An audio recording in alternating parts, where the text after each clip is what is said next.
Hi there, Dr. Avinash here. This video is about pharmacology of drugs acting on thyroid gland, and we will also be talking about drugs that act on uterus. So two chapters combined in one beautiful simple video.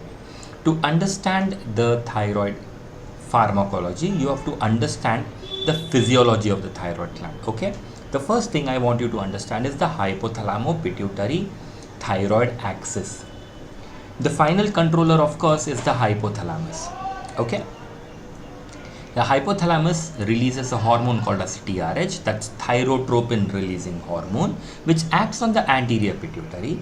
The anterior pituitary has cells called as thyrotrophs. The thyrotrophs, when stimulated by TRH, release TSH. The TSH then goes and binds to the thyroid stimulating hormone receptor on the thyroid gland, and then the thyroid follicular cells release T4 and T3. As the level of T4 and T3 increases, the metabolism increases. But if there is excess of T4 and T3, that excess T4 T3 can negatively impact the level of TRH and TSH by a mechanism called as the negative feedback mechanism. Conversely, if the T3 T4 levels tend to fall, then there is no negative feedback.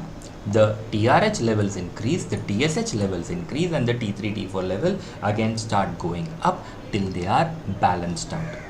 So everything is under the control of HPT axis, the hypothalamo pituitary thyroid axis. Let's talk about what happens at the level of thyroid gland.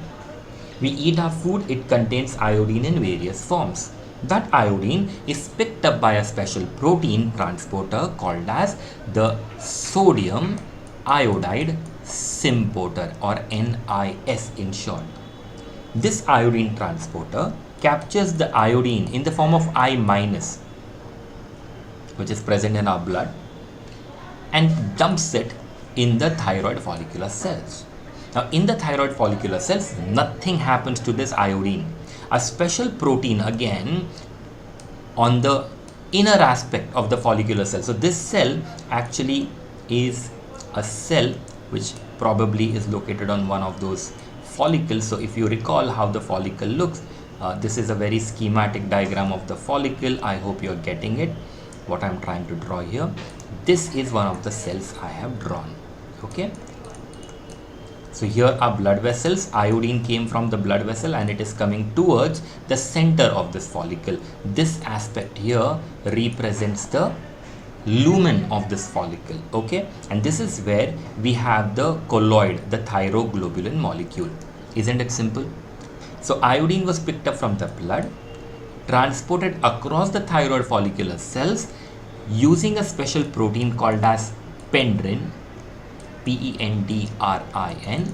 It was dumped in the inner aspect of this follicular cell.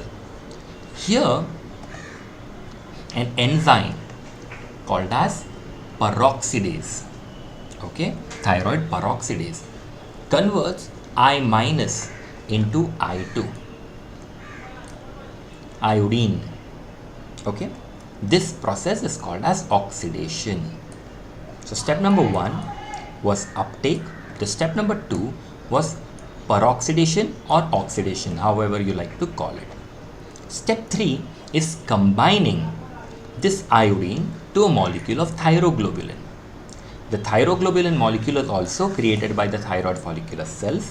The thyroglobulin molecules has lots of tyrosine amino acids in it. When one iodine sticks to one tyrosine residue, it is called as monoiodotyrosine. When two iodine sticks to the tyrosine molecule, we call it diiodotyrosine. This process is called as organification. So step number 3 is organification, where iodine starts combining with tyrosine. Then comes the phase of coupling, phase number 4, step number 4, where a DIT can combine with DIT. When two DITs combine, you get T4. Easy? A DIT can also combine with an MIT, monoiodotyrosine. Now you get T3.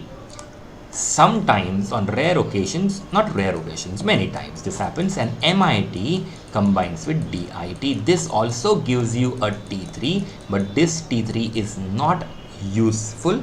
This is the reverse T3 or the RT3. So we are not interested in this T3 at all. We are interested in DIT plus DIT and DIT plus MIT.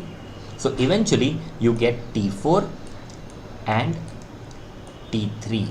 Simple. Easy till here. So step 1, uptake. Step 2, oxidation. Step 3, organification. Step 4, coupling.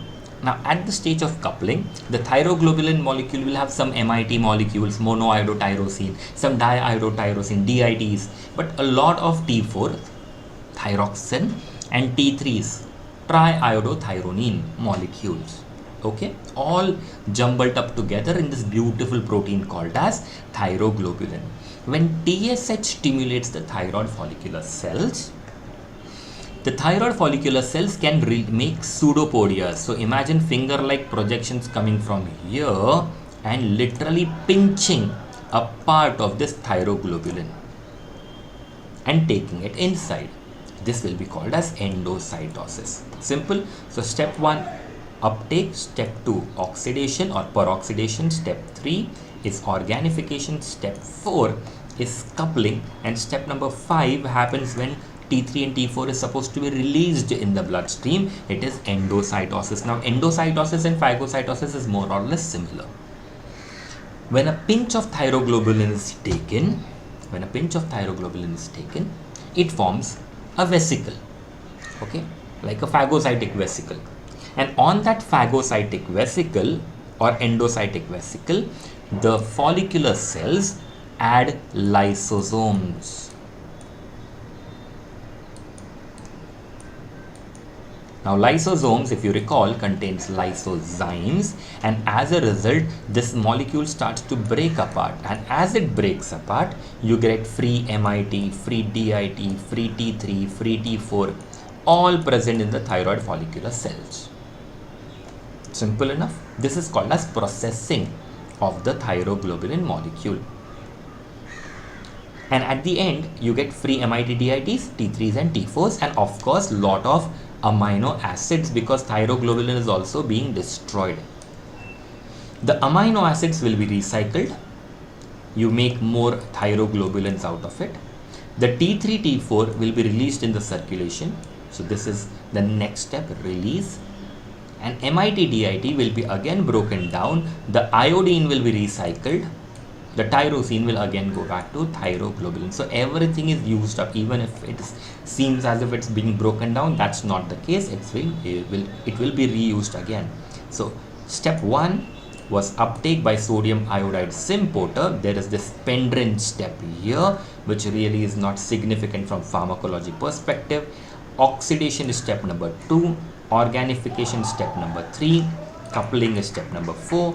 Endocytosis is step number 5. Breakdown and release can be considered cumulatively as step number 6, and whatever raw material you get again can be recycled. Keep this in mind, because this simple explanation will help you a lot in the upcoming pharmacology aspects. Moving on, something more I would love I would really like you to know about. It's the fact that these T3s and T4s cannot go roaming about in the blood. They require some plasma proteins.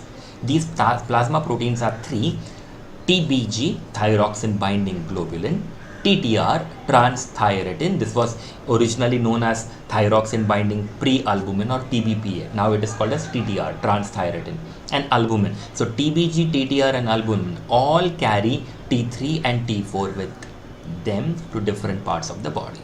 Now when the T3 and T4 is released, you have to be sure you understand the difference between them. T3 is made less in number. T4 is secreted more, almost more than twice, like 3 times T4 is released as compared to T3, right?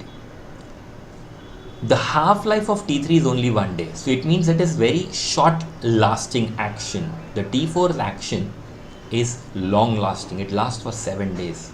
T4 remains in the blood for 7 days. So expect a longer, half-life. The potency though of T4 is way less than T3. T3 is 3 to 4 times more potent. So you can imagine T4 to be like the transport form or the storage form of thyroid hormone, and T3 as the active form of thyroid hormone. Now this is what happens. The T3 and the T4 reach their target cells, which can be anywhere in the body. Once inside the cell, they are not stopped by cell membrane. T3, T4 can directly enter into the cell. Sorry for that.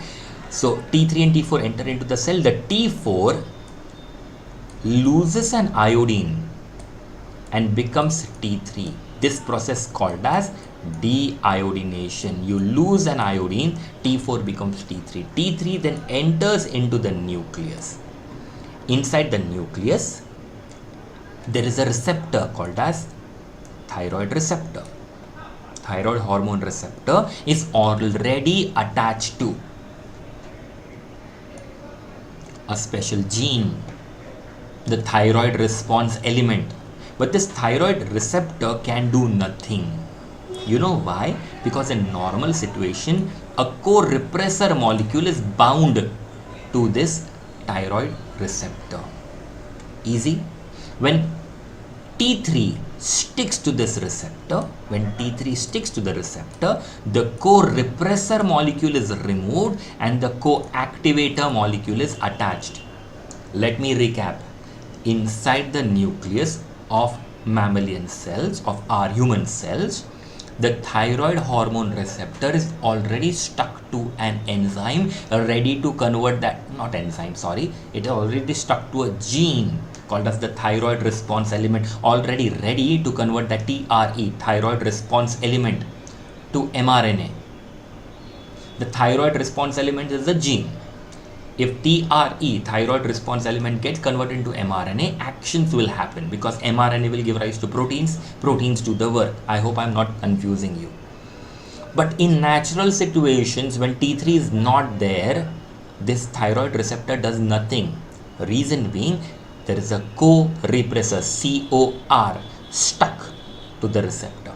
And in presence of co-repressor, the thyroid receptor can do nothing. Easy?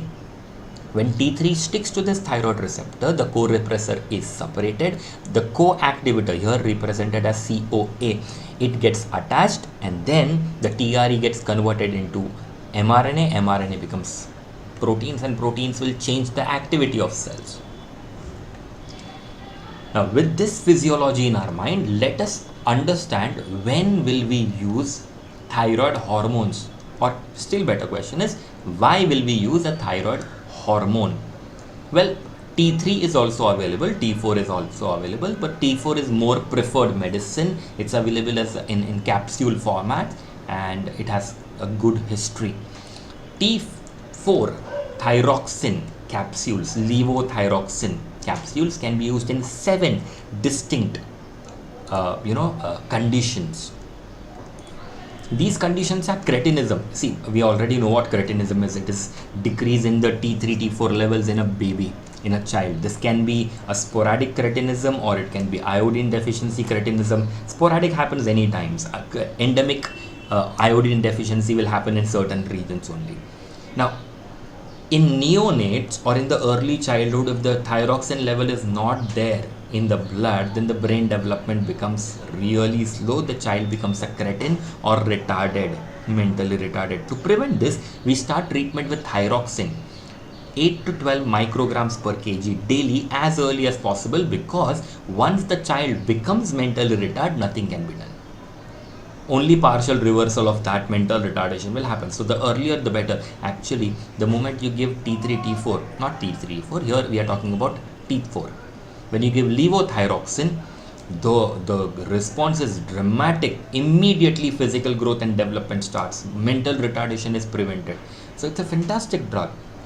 Now, if you can give it to babies, for their mental retardation or hypothyroidism. You can also give it to adults also for their hypothyroidism. The adult hypothyroidism is known as myxedema. This is a common endocrine disorder, and this happens because of autoimmune thyroiditis, maybe because of removal of thyroid gland, that's thyroidectomy. It can happen in iodine deficiency, right? So quite a lot of reasons why this can happen. Even certain medicines such as radioactive iodine, iodides, lithium, amiodarone, they are all known to cause hypothyroidism. So when you know the cause, that it's an iodine deficiency or a drug, you need to remove the cause, right? You can prescribe iodine in salt. You can prescribe an alternate to amiodarone or lithium. But if you want faster action, then T4 should be given. Especially in younger patients, start replacement right from the beginning. In older people, you start slowly and gradually. You don't want them to become hyperthyroid. Okay, so start young people full dose, elderly individuals slowly, gradually increase it, and you see what happens in the next 2 to 3 weeks. If the 2 to 3 weeks response is positive and you think, okay, I need to increase the dose a little bit more, then you increase it again. So it's like every 4 to 6 weeks interval, you will do dose adjustment depending on the patient's symptomatology till the time you reach a steady state level. So if you understand what I'm trying to say here is, there is no fixed dose at which person will become normal. It will vary from one person to another person, right? Let me also highlight the importance of subclinical hypothyroidism here. Here these people actually have euthyroid state. Their free serum thyroxine level is normal, but their TSH level is high. These should be treated with T4 also. Okay, so remember that subclinical hypothyroidism can also be treated by this. Just like myxedema, there is an emergency condition called as myxedema coma. This is characterized by progressive mental deterioration because of acute hypothyroidism. And if the brain stops working, of course, the patient will die. Here, replace thyroid as early as possible. So how do you replace thyroid? Either give T3 or you give T4. T3 will act faster, so there is a temptation to give that, but there is a higher risk of arrhythmias with T3, and hence we don't use it. The drug of choice is levothyroxine. The dose would be around 200 to 500 microgram IV, followed by 100 micrograms IV OD, till you can give oral therapy. Okay, of course, there's quite a lot of debate on how much should be the doses. You can follow any textbook that you like. I gave you the dosage that I prefer using, but the choice is yours. Okay, apart from the thyroxine, levothyroxine in myxedema coma, patient is also hypothermic. So warm the patient properly, give steroids if there is any adrenal insufficiency, give necessary respiratory support, cardiovascular support. If there is hyponatremia, hypoglycemia, manage that. So that management is a topic of discussion for medicine. But I hope you have understood how myxedema coma can be treated by thyroxine, levothyroxine. The fourth reason why we would love to use this is non-toxic goiter, where there is enlargement of the thyroid gland, but the T3, T4 status are normal. Endemic cases of non-toxic goiter usually is when there's either iodine deficiency plus excess calcium in water, or maybe iodine deficiency and the patient is eating too much of goitrogens. Goitrogens are substances which cause goiter, like thiocyanates or some cabbage and brassica family, this broccoli and all. If you eat too much of that, you get goitrins. Okay, maybe there is a hormone defect, we don't know what. The T3, T4 levels seem to be normal. There is excess TSH. That excess TSH causes thyroid gland enlargement. Okay, treat with T4, TSH will get suppressed. When TSH is not there, T3, T4 you are maintaining. TSH is low, what will the thyroid gland do? Shrink back, the goiter will go away, right? Start with full maintenance dose. See, the person is actually euthyroid, just TSH level is higher, that's why he has goiter. So start with full dose, full maintenance dose. The goiter will slowly and gradually go. See, if the goiter was there for 5-7 years, then there is fibrosis happening inside, right? So see to it that it's not given for somebody who has like long-standing goiter. Otherwise, he will come and later on be like, the goiter did not go away completely. Sue the doctor. You should be in a position to tell the patient what can happen and what cannot happen. Tell the patient, this is long-standing goiter. I doubt it will go completely. We can do as much as we can with medicines, and if they don't work, surgery is the next option. Simple. Some of them will require lifelong therapy, some of them might just require replacement with iodine. Okay. The fifth use is thyroid nodule. A thyroid nodule is just one of the thyroid follicle becoming bigger in size. You give, T4. When you give T4, TSH level falls. When TSH level falls, these nodules go away. Right? So, if the nodule doesn't decrease, then you should be worried. Why is it not? Is it cancer or not? So then you investigate further. But for a thyroid nodule that is benign, given T4 therapy, within a few months the nodule literally goes away. Actually, there's a cancer of the thyroid gland which responds to TSH. That cancer is called as papillary carcinoma of thyroid. It feeds on TSH. If TSH is there in the body, the cancer grows. Let us cut off TSH, na? Give T4 from outside. Because of negative feedback, when you give levothyroxine, negative feedback will happen. TSH level will fall. The papillary carcinoma will stop growing. Actually, in non-resectable cases, you can do this brilliantly. Get a temporary regression, and then you can think whether to do surgeries or not. Now, looking at all the actions T3, T4 does, some doctors have started prescribing T4 for some empirical uses. They have zero logic behind it, but they use it. Whether it will work or not, God knows. Okay, these conditions include refractory anemias, mental depression, or sometimes menstrual disorders, infertility. For non-healing ulcers, they have tried it, and for something called as obstinate constipation. Whether this medicine will work in the mentioned cases or not, we are not sure. I don't recommend it. Even the textbooks don't recommend it. You use it at your own risk. There is no logic behind using this. There's no rationale at all. Well, there was an era where thyroxine was also used to treat obesity because hyperthyroid patients have weight loss. So they tried it. Doesn't work that way. It's not to be used. Please don't do that at all. So this is as far as levothyroxine is concerned. What if the patient does not have cretinism, myxedema, coma? Instead of hypothyroidism, what if patient has hyperthyroidism? Well, then I will give thyroid inhibitor drugs. What are thyroid inhibitors drugs? These are either anti-thyroid drugs, that are drugs that inhibit hormone synthesis, or drugs that inhibit iodine trapping, or drugs that inhibit hormone release, or drugs that destroy thyroid tissue. The most important out of all these are A, inhibit hormone synthesis or antithyroid drugs, propylthiouracil, methimazole and carbimazole, and D, destroy thyroid tissue, radioactive iodine, iodine 131, 125 and 123. So these two have to be done properly. The other two drugs we hardly use in clinical practice. So let's talk about the first one, antithyroid drugs. 3 of them: propylthiouracil, methimazole, carbimazole. I hope you remember this particular flowchart from the start of my session with you. These 3 medications block organification and coupling. Do they have any effect on T3, T4 already formed, which is this one? It's already formed here. No, they don't have any action on that. They only block new T3, T4 from being formed. Are we clear with this? If you are clear with this, what we are going to discuss will make a lot of sense. Propylthiouracil and carbimazole are our favorite drugs. These drugs, when given to the patient, they block those 2 steps.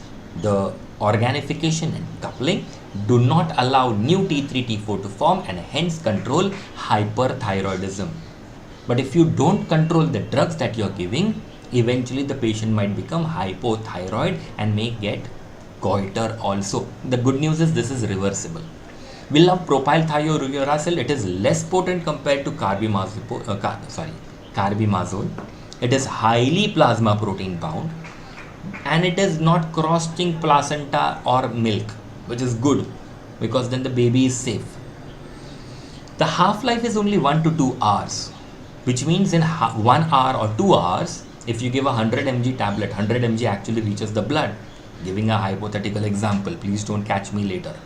This is just a hypothetical example. If the blood levels is 100 mg, after 2 hours it will be 50 mg. That's what plasma T-half means. A single dose will then work for around 4 to 8 hours max. Propylthiouracil does not have any active metabolite, but because it only works for 4 to 8 hours, you require 2 to 3 doses to be given every single day.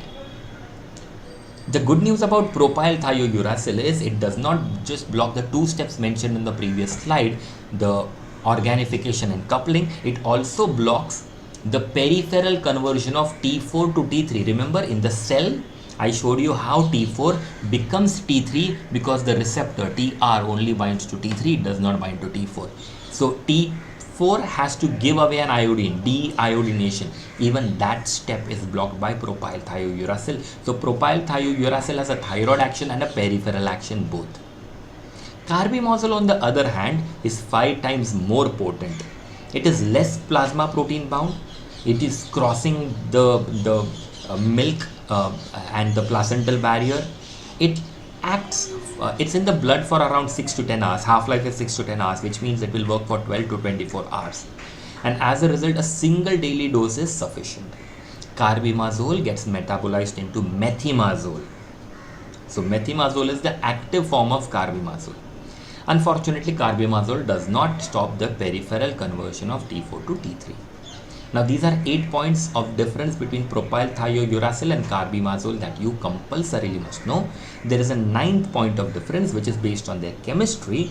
Propylthiouracil is a thiourea derivative, whereas carbimazole is an imidazole derivative.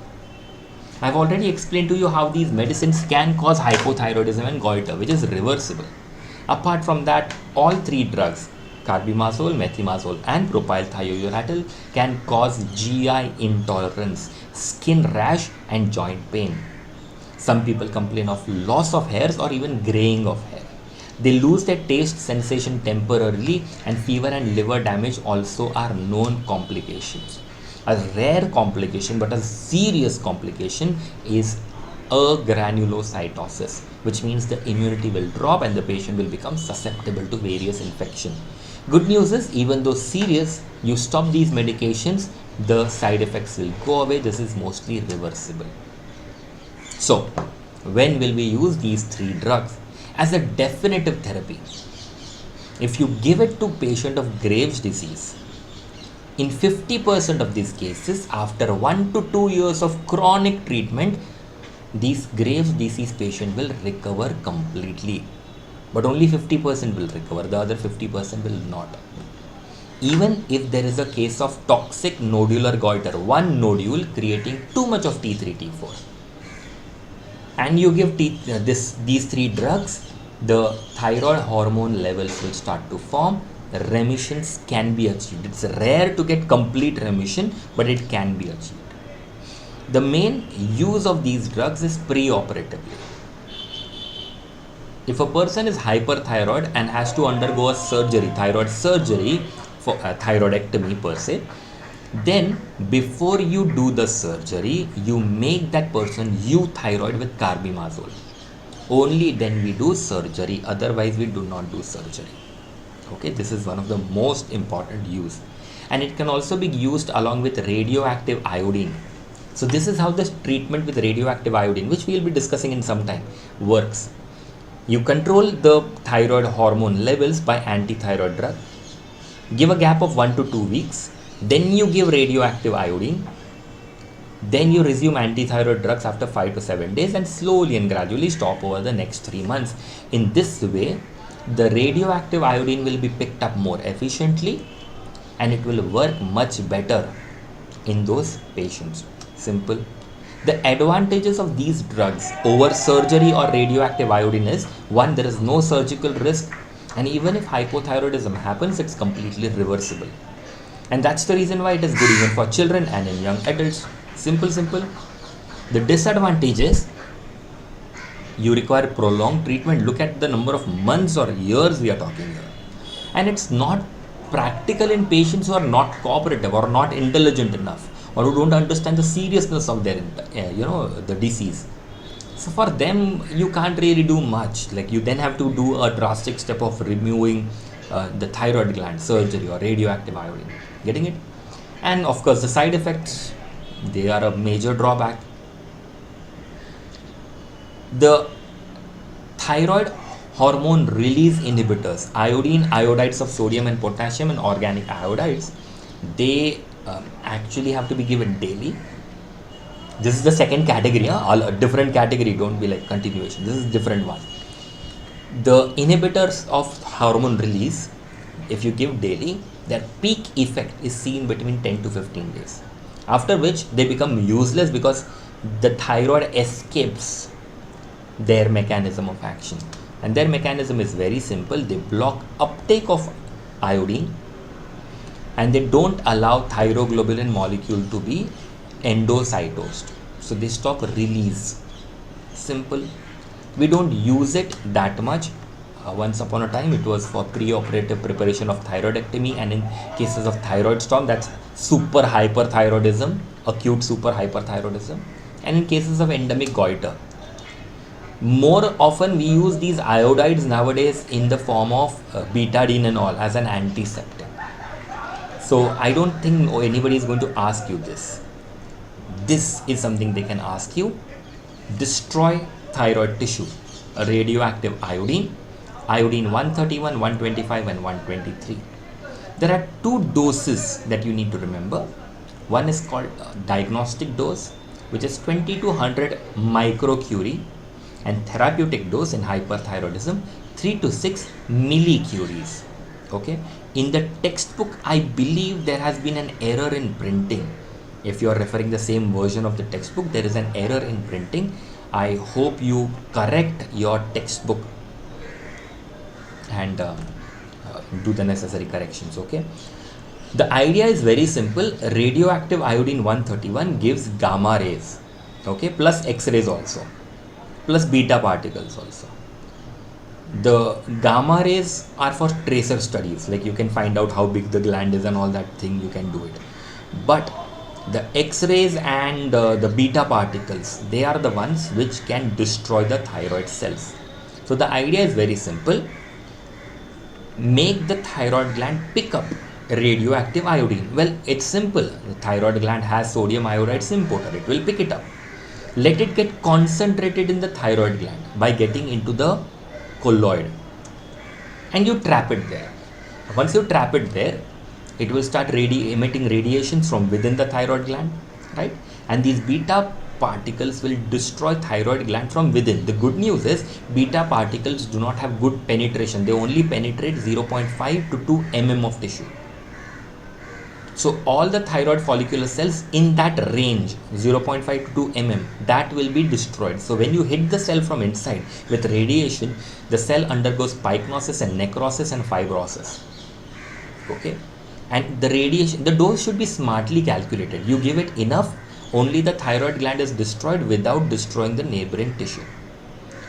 And if you have a doctor who can calculate the dose properly, trust me, even partial thyroidectomy can be done, like partial ablation, not thyroidectomy, partial ablation of thyroid can be done. This is not available in regular chemist store. This is available in specific centers only. It's sodium iodide. That's the salt we give, dissolved in water. The iodide in sodium iodide is radioactive iodine. And at the diagnostic dose, no damage happens, but it only gives you the dimensions of the thyroid gland. The therapeutic dose for hyperthyroidism, the 3 to 6 millicurie, has to be calculated.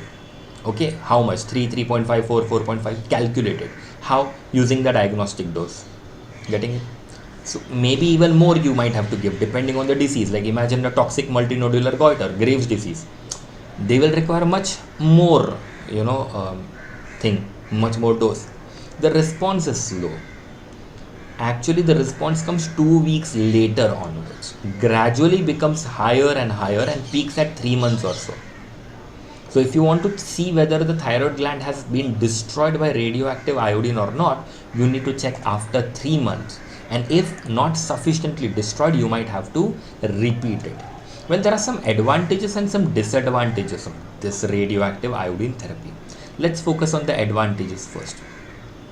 Treatment with radioactive iodine is very simple. All you're supposed to do is come to the clinic. The doctor will give you sodium iodide mixed in water, gulp it down, done. OPD basis, inexpensive, no need for admitting the patient. No scars because no surgery, no injury, no parathyroid gland damage, no injury to recurrent laryngeal nerve. Isn't that great? And hyperthyroidism, if controlled, will be controlled permanently. It's not like you stop radioactive iodine, the thyroid gland will grow back again. That's not the case. Getting it? So it's controlled once and for all, hyperthyroidism. The problem is the disadvantages. If the dose is not calculated properly, many people end up with hypothyroidism. Okay, so it is calculated that around 5 to 10% people who had Graves' disease and were treated with radioactive iodine, then every year 5 to 10% people who were treated will become hypothyroid. Okay, maybe it's the natural history of Graves' disease, maybe the dose was higher, never know what exactly is happening. But this hypothyroidism is also a complication of subtotal thyroidectomy, right? So this is something that is acceptable. The long latent period is something that is worrying for some patients. Like the action will start in 2 weeks, the peak will be at 3 months. People want faster results nowadays. Surgery, you get faster results. Simple.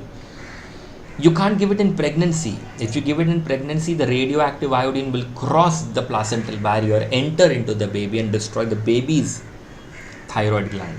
Especially if given in the first trimester, it's gone.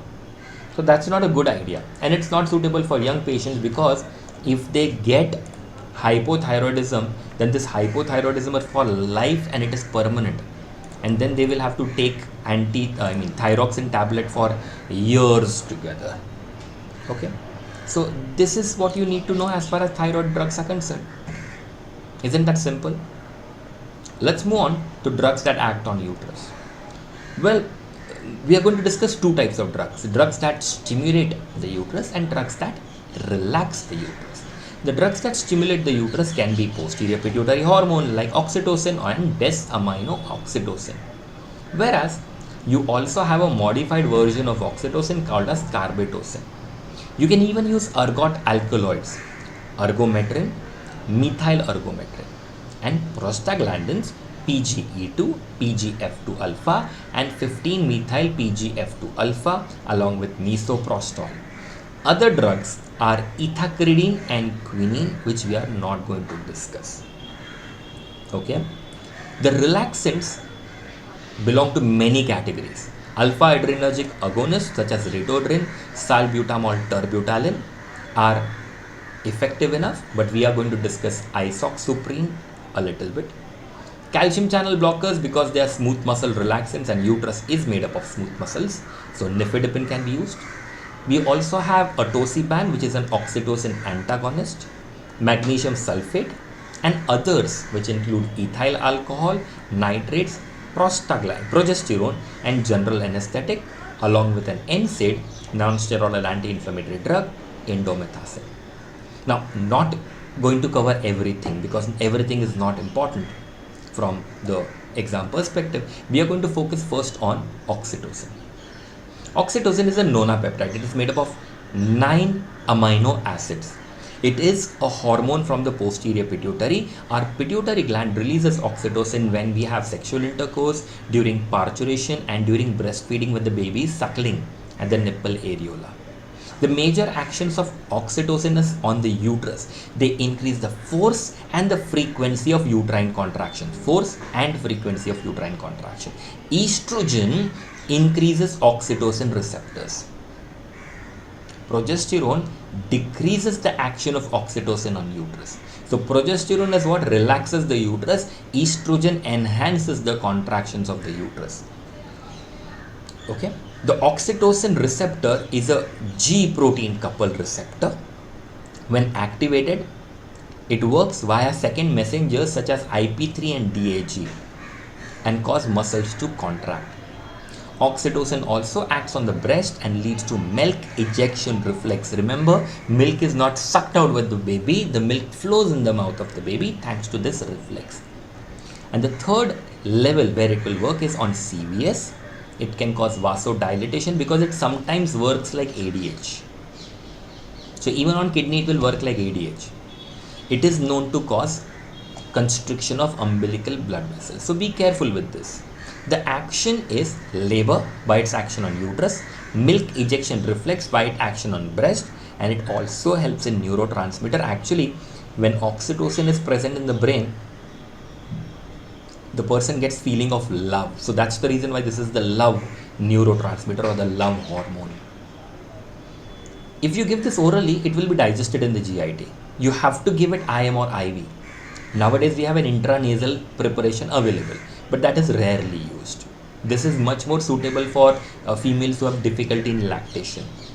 The T-half is only 6 to 12 minutes and it gets easily destroyed because the placenta in the uterus can make an enzyme to break oxytocin. The enzyme is oxytocinase. So when to use oxytocin? When you want to start labor, when you want to start the process of childbirth, it is called as induction of labor. But there should be some indications. You can't give it to any Tom, Dick and Harry. Okay? If the child has crossed its expected date of delivery and still not delivered, it's called as a post-mature baby, then you can do it. Or there's toxemia of pregnancy, which includes eclampsia, pre-eclampsia, then you can give it. A female who is diabetic, you want to end the labor faster because the longer the baby stays inside the mother, the bigger it will become.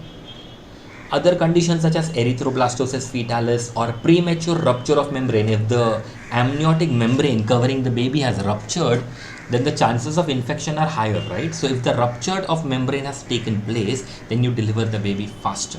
Or the placenta is not working properly and the baby is not healthy, happy inside, remove the baby. But before you do this, please check the presentation. Is the head down? Is the buttocks down? Is the back downwards? Is the face downwards? What is going to come out first? Know that. Secondly, be sure that the baby's lungs are mature. The baby's lung have to make a substance called as surfactant.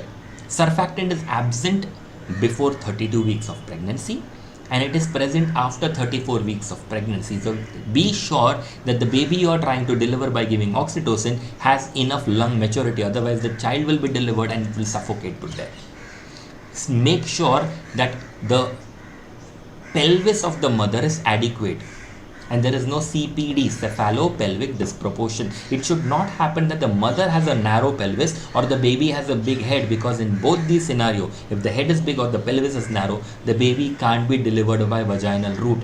There's no point of giving oxytocin, correct?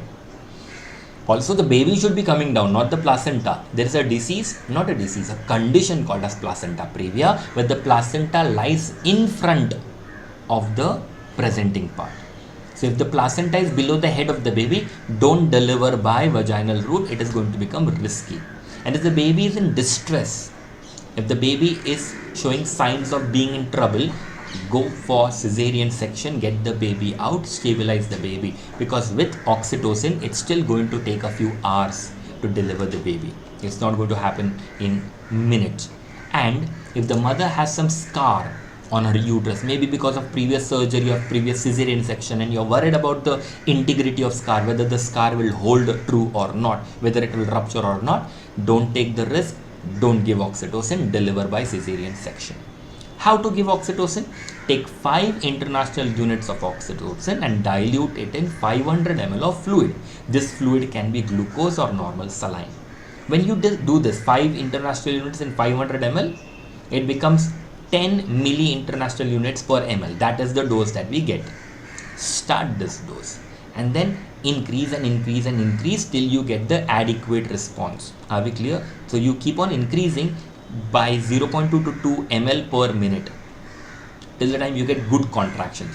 Usually the dosage is around 2 to 4 international units. Within that you get good induction of labor. Sometimes the uterus contracts, and finally the mother gives up and the uterus gives up. It's like the uterus is tired, the mother is tired, and the baby is now stuck. In such a scenario, you might have to start oxytocin. Now, why only oxytocin to be given in case of uterine inertia? Why not methyl ergometrin or any other prostaglandin? Well, simple.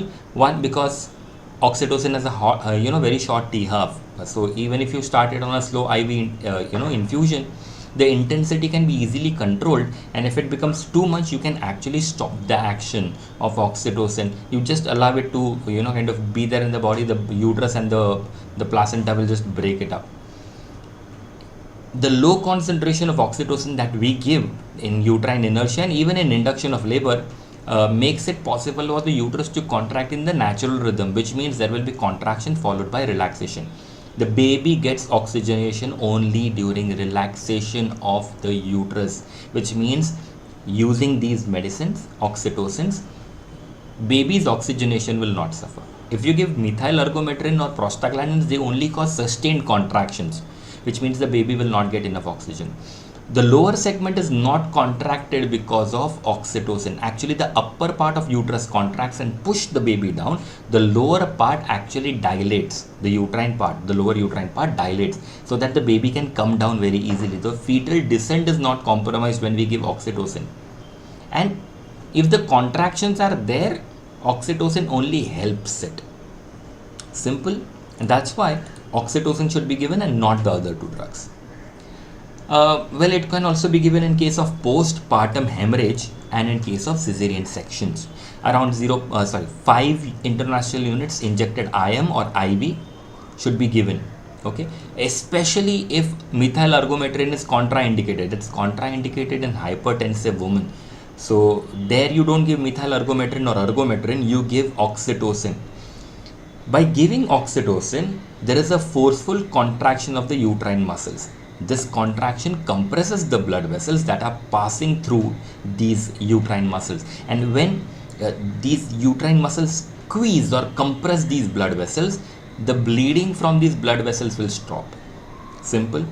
Where the bleeding is happening, where the placenta is separated, that site, the bleeding will stop. Okay, otherwise if you don't give oxytocin or methyl ergometrin, then the bleeding may continue. The same can happen in case of cesarean section. And last but not the least, breast engorgement. We should give oxytocin even in cases of breast engorgement where insufficient milk ejection reflex is present. See, prolactin will cause milk secretion. Okay, oxytocin is going to cause that milk to come out. Now if a woman does not have enough milk secretion, oxytocin will not help. Only when the milk secretion is abundant and it's not coming out, then oxytocin can be given. As an intranasal spray few minutes before suckling might work pretty good. Oxytocin will not do anything to milk production. Okay, and lastly, there is this oxytocin challenge test, which used to be done once upon a time to decide whether the uteroplacental adequacy is there or not, which means the uterine blood flow is good enough for the placenta or not. So oxytocin used to be given IV at low concentration till contractions were there every 3 to 4 minutes, and we used to check the baby's heart rate. This is a very risky procedure and it is not performed, so even if you don't write it in your exams, it is perfectly fine. Okay, which brings us to the adverse effects of oxytocin.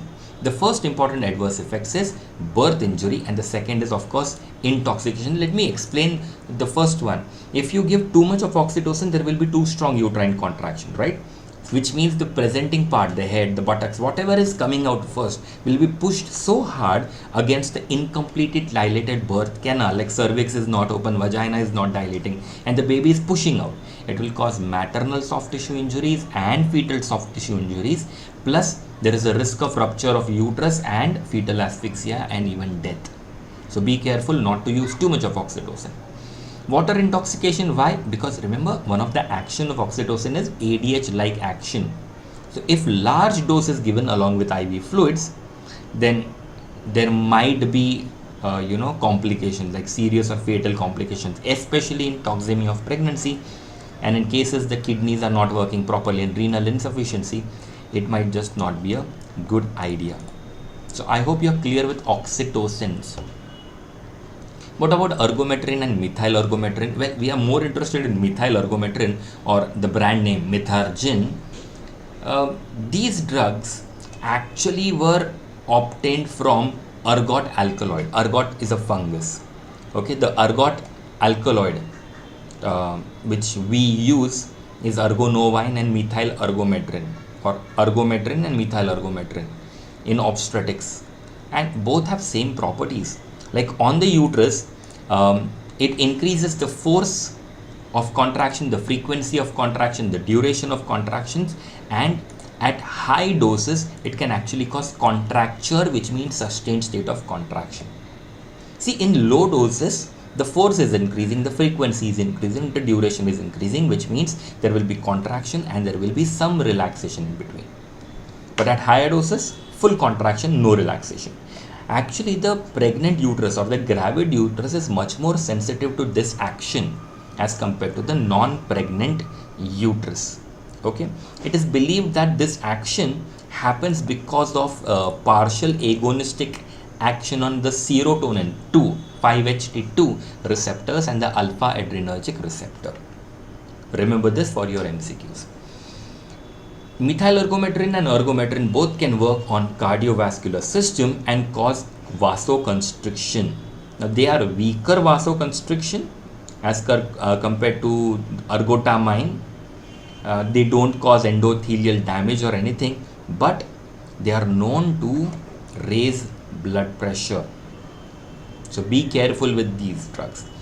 The third system where these drugs can work is on the central nervous system. Well, at usual doses nothing happens, but at higher doses it can interact with lot of receptors like adrenergic receptors, serotoninergic receptors, dopamine receptors, and they have a complex partial agonist antagonistic action. Okay, so we really can't predict what is going to happen. Similarly, both these drugs can at high doses act on GIT and increase the peristalsis.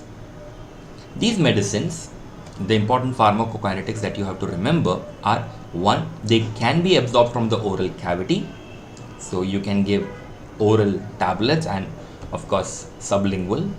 The time of onset depends on how you're giving it. Oral, within 15 minutes it will work. IV, immediate action. IM is somewhere in between, around 5 minutes. The half-life is 1 to 2 hours, which means it will take 2 hours for the drug to get 50% metabolized. So it's kind of longer acting, much longer acting as compared to oxytocin. Ergometrin and methyl ergometrin both have serious adverse effects. Let's start with the baseline ones: nausea, vomiting, rise in blood pressure. These are the standard ones, like the low levels ones.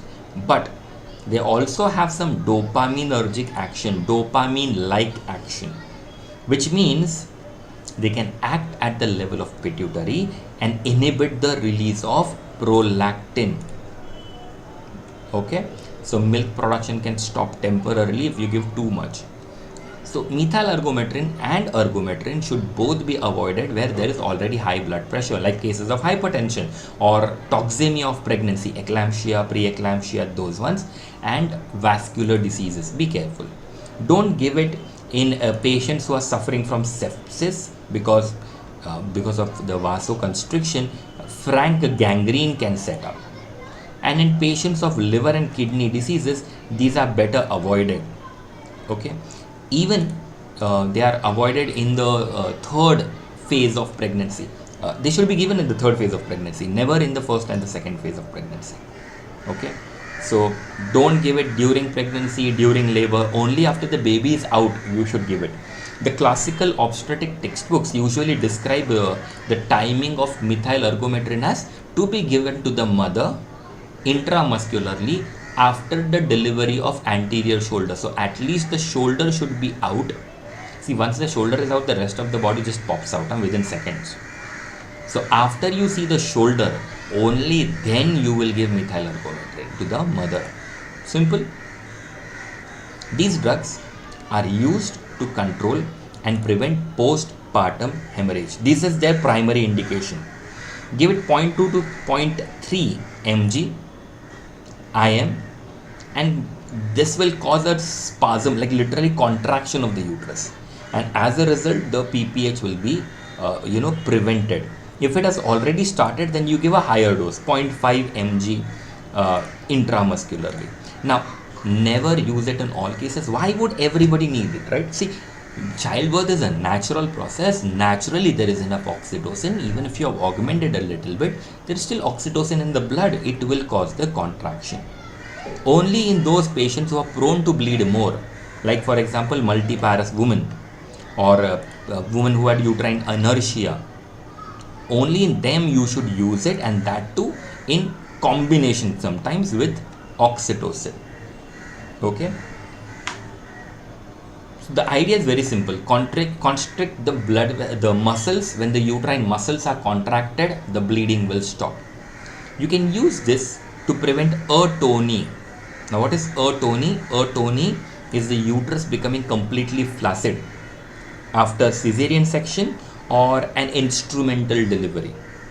Okay, so these medicines can be given to start the uterus in a kind of state of contraction.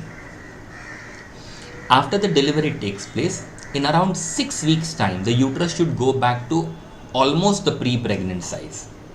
Okay, now during pregnancy the uterus has become 50 centimeters almost. It should go back to 7.5 centimeters. This process is called as involution. As a doctor, sometimes we are worried that the woman is not showing a good involution, which means it is going to take much longer than 6 weeks for her uterus to go back to the normal size.